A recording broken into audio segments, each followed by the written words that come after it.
Introduction: When a wall falls, a nation rises. Welcome to English Life Stories, where we don't just tell you about history, we teach you how to feel it, speak it, and grow through it. Today, you won't just learn facts about South Africa. Enter a real story. A story of pain, courage, and hope. There are moments in history when everything changes. Not because a hero wins a battle, not because a war ends, but because people, together, decide to rise. This is the story of one of those moments. For many years in South Africa, a wall divided people. Not a wall of bricks, but a wall of laws, fear, and silence. This wall was called Apartheid. It told people where they could live, who they could marry, which schools they could attend, and even which hospitals they could enter, all based on the color of their skin. If you were black during apartheid, you were not free. But even behind this wall, people did not stay silent. They stood up, they marched, they sang. They believed in a future they could not yet see. In this video, we'll walk through the rise and fall of apartheid, in clear, simple English. You'll meet people like Nelson Mandela and discover how students, workers, and everyday heroes helped bring down one of the most unfair systems the world has ever seen.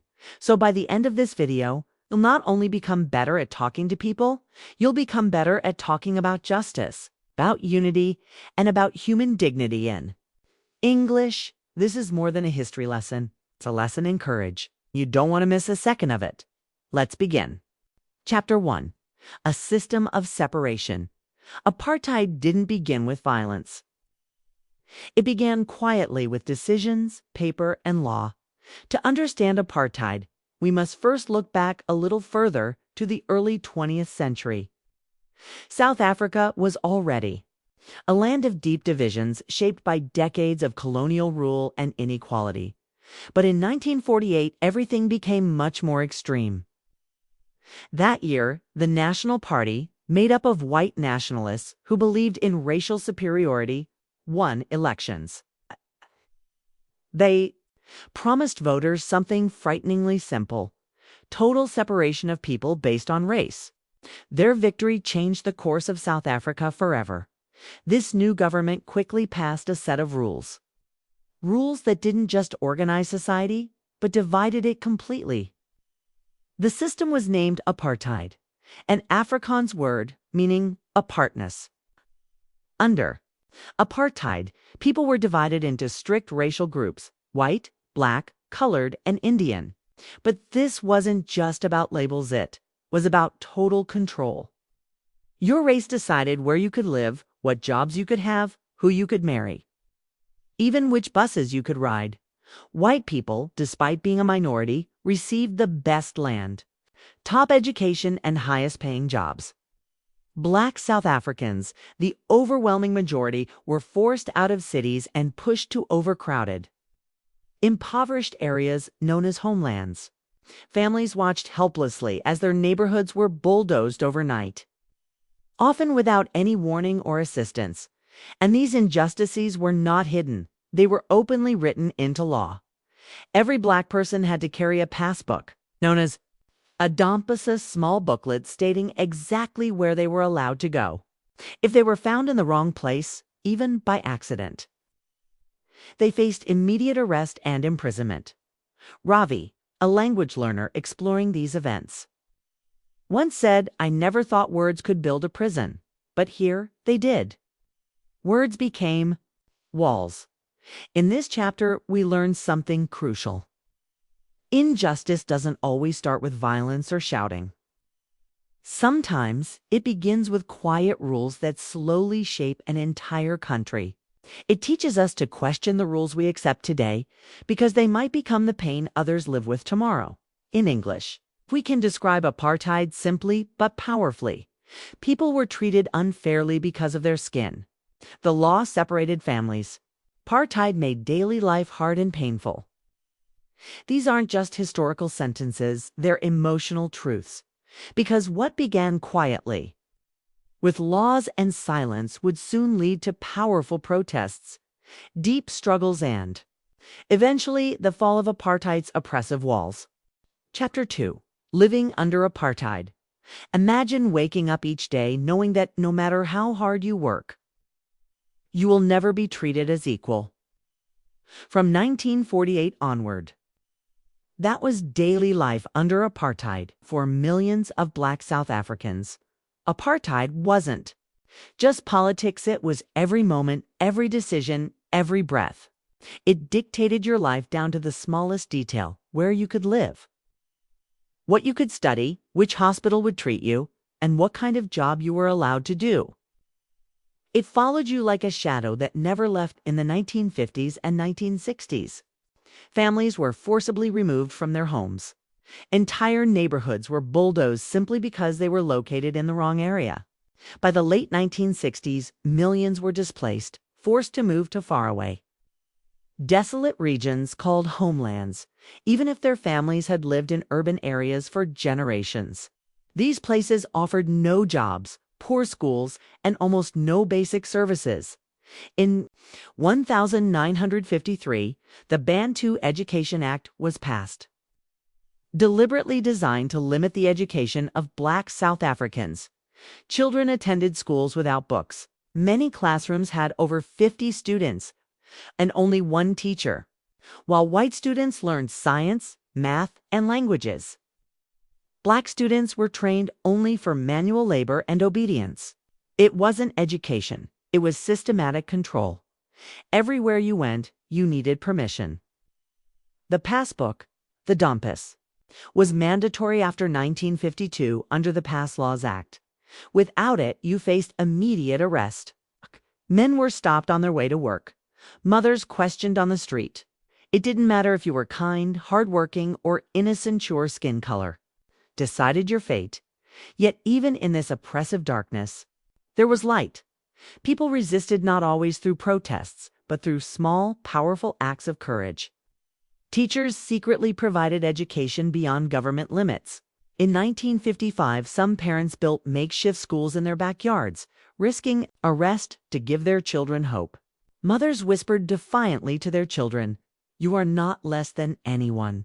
In English, we express these realities with simple yet powerful sentences.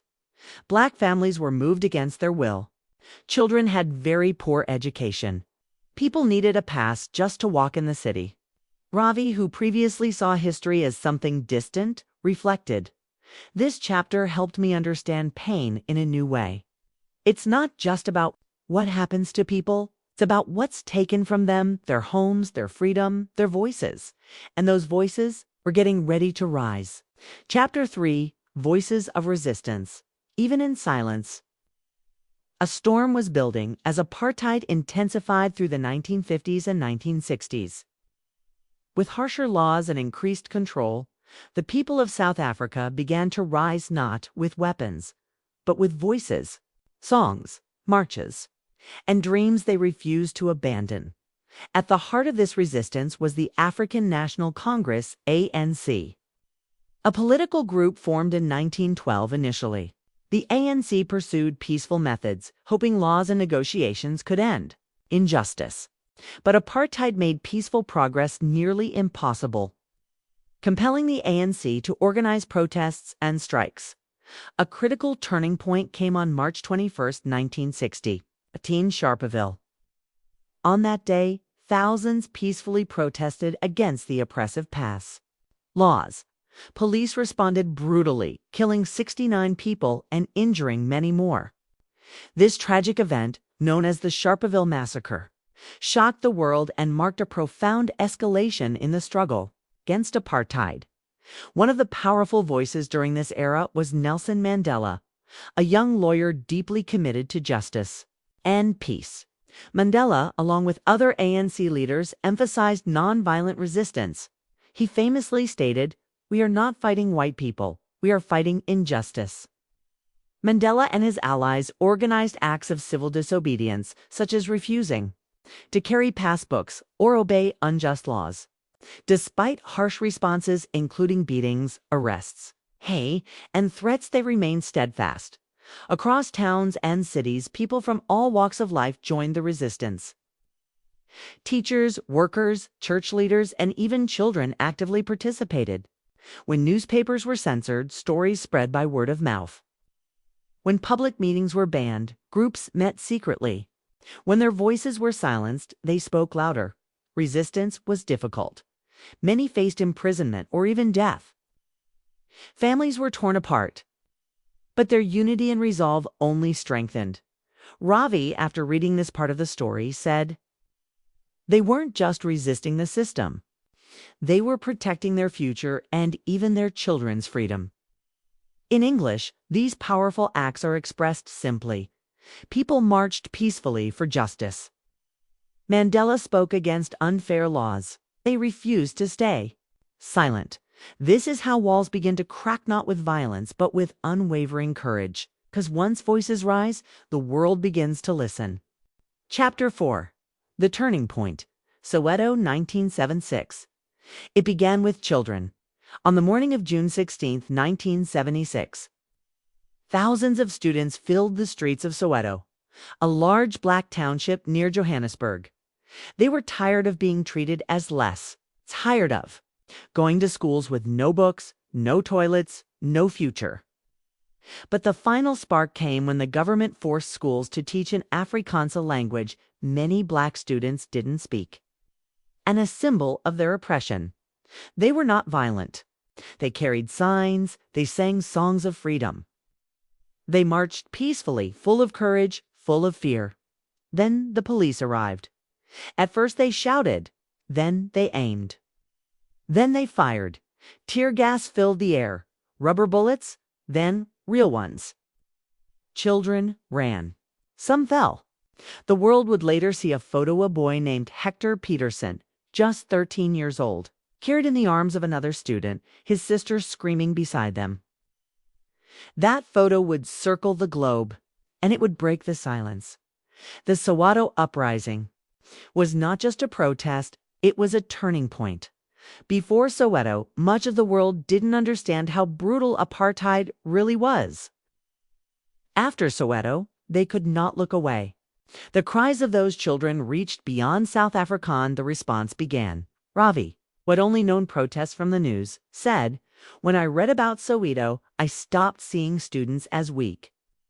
They became warriors with their voices, their signs, their hope." In English, we honor this event with simple yet powerful language. Thousands of students marched peacefully. Police shot at children. The world began to listen. And that listening changed everything.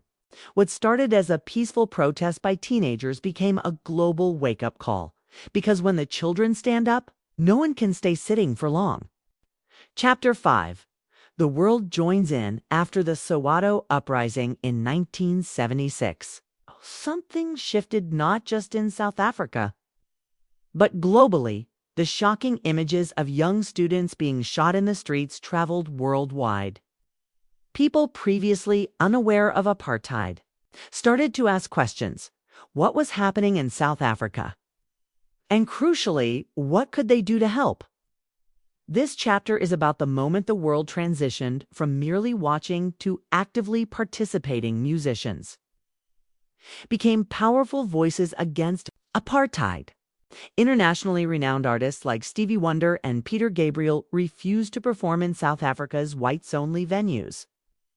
In 1985, artists united for the anti-apartheid anthem Sun City, boldly stating, "We will not entertain separation." In 1988, the Nelson Mandela 70th birthday tribute concert at Wembley Stadium in London significantly increased global awareness.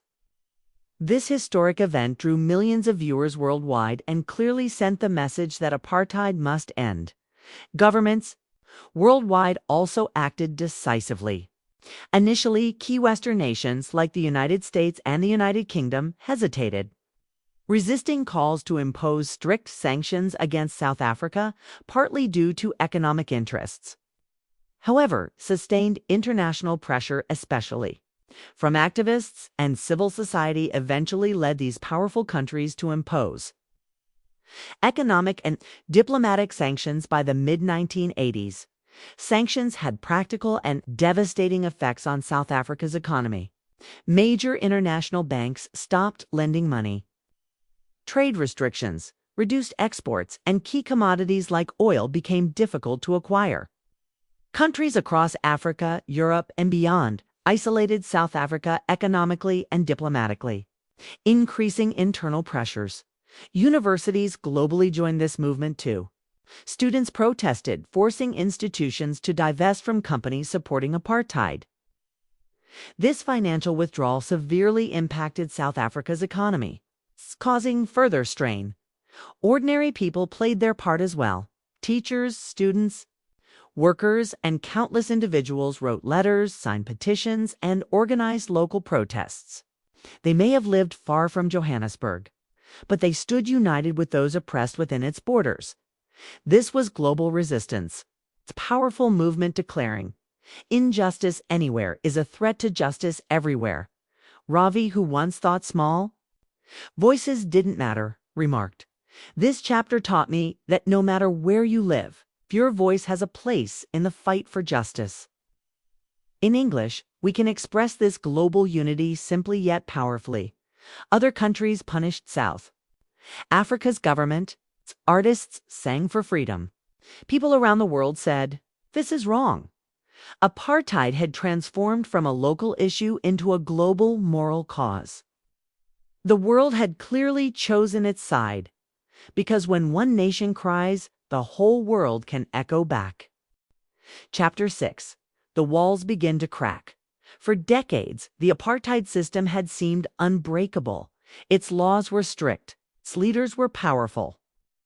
And Nelson Mandela, the most recognized voice for freedom, was locked behind prison walls, serving a life sentence on Robben Island.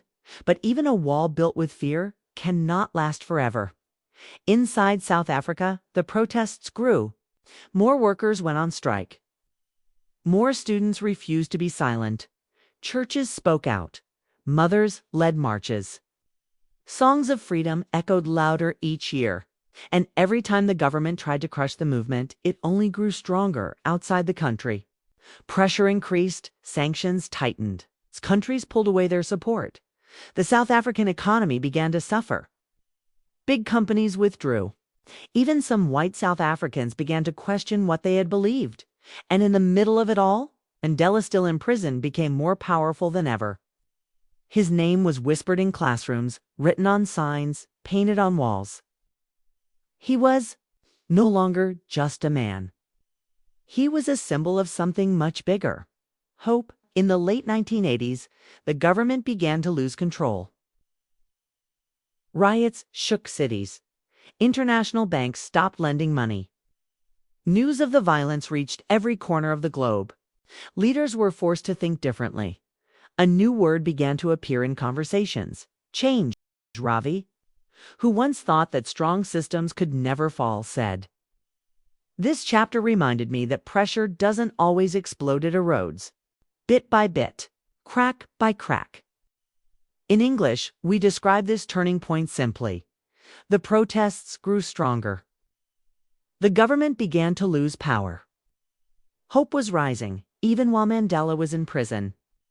What began as silence had become a storm, and the wall that once looked so strong was starting to break. Chapter 7. The Day Mandela Walked Free. It was February 11, 1990. For 27 years, Nelson Mandela had been behind bars, taken from his family, his work, his life. Many thought he would die in prison. Many had never even seen his face in a photo. The government had banned his image, banned his words, banned even the mention of his name in schools. But they could not ban hope. On that historic day, the world watched as Mandela walked out of Victor Verster prison, holding the hand of his wife, Winnie. He was older, thinner, slower, but his spirit stood tall. He didn't run, he didn't cry. He walked calm, proud, like a man who had waited not just for freedom, but for the right moment to lead. The streets of South Africa exploded with joy. Strangers hugged. Cars honked. People danced in the dust, cried in the sun, and shouted his name into the sky. Nelson Mandela was free, and so was something inside the people. His release didn't end apartheid right away, but it marked the beginning of the end. Because that day, freedom didn't just walk out of prison, walked into the heart of a nation. Mandela's first words were not about revenge. They were about peace, dignity, and unity. He said, "I stand here before you not as a prophet, but as a humble servant of you, the people." And with those words, he reminded the world, true power doesn't divide, it brings together. Ravi, who had once seen freedom as just a dream, said, "This chapter made me believe that sometimes the most powerful moment is not when the fight ends, but when hope walks free." In English, we honor this moment with these simple phrases. Mandela was released after 27 years. People all over the world celebrated. His freedom gave the nation new hope. It was not just one man's freedom. It was a symbol that the wall was crumbling, and a new world was beginning to rise. Chapter 8. One Person, One Vote. For years after Mandela walked free, the people of South Africa stood in lines that stretched for miles. It was April 27, 1994, a day many had dreamed of, but never thought they would live to see. For the first time in history, every adult in the country, no matter their skin color, was allowed to vote. Not just some, not just the privileged, everyone. They came by foot, by car, by wheelchairs, grandparents, young mothers, farmers, factory workers. Some wore suits, some wore traditional dress. All wore pride. Some waited for 8, 10, even 12 hours, but they did not leave. Because this was not just an election, it was a rebirth. In that vote, apartheid truly ended. The walls of fear and silence, which had lasted for generations, were broken by paper ballots and quiet courage. People voted not just for a president, but for dignity, for future, for the right to belong. And when the results were announced, Nelson Mandela became the first Black president of South Africa.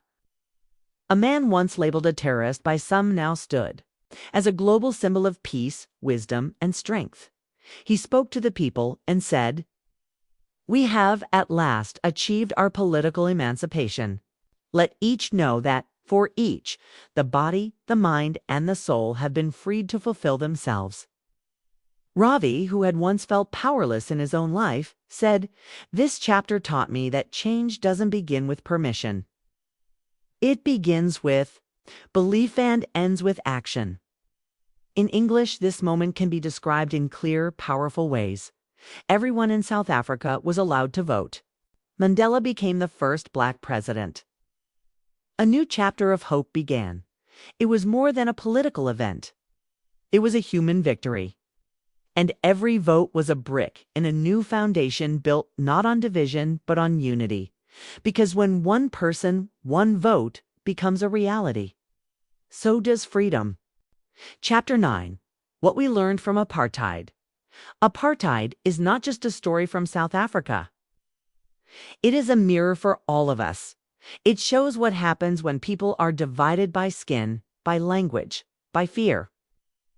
It shows how laws can be used to hurt instead of help, how silence can become a weapon, how power can be used to control rather than to serve.